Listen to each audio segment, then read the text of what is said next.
I'm here to ask MEP Bart Staes what he thinks about progress on technical cooperation reform.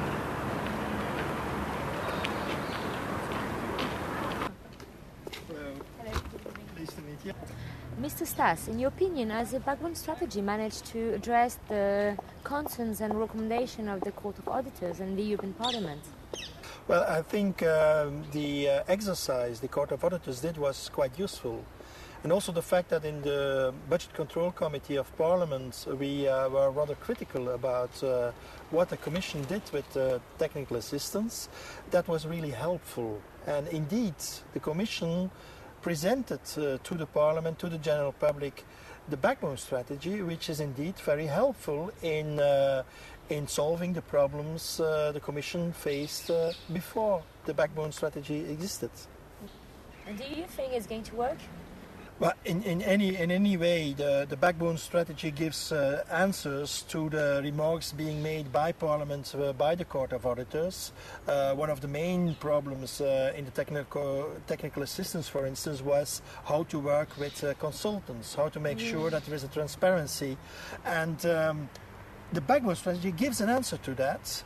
Of course, we are now only 2 years later, and maybe it's a little bit too early to make a real evaluation, but I'm hopeful. And what I saw through my contacts with Commission officials, I think there is a real good mood and a will to work in the right direction.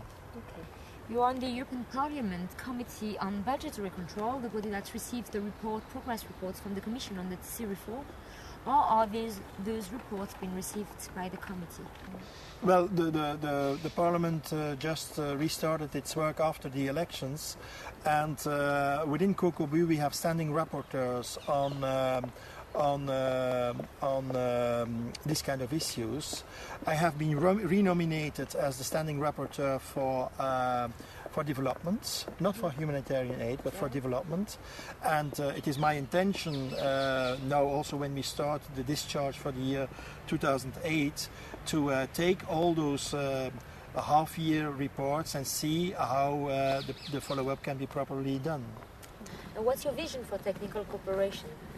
Well, successful technical cooperation is cooperation that is really helpful, that solves problems for people, because we are working for people in the third world, in the developing countries, and where you try to involve the people on the fields, and where maybe Europe and European Union helps, but can disappear after a while. I think that's the most important, making people and giving them a capacity of building their own futures themselves.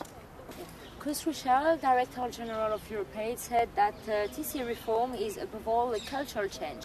That's true. It's a way of how you have to work together in transparency, but also in good relationship and in respect with each other. And I think that indeed the backbone strategy and the measures that have been being proposed and now implemented are helpful in that way. Well, thanks You're much welcome. for your time.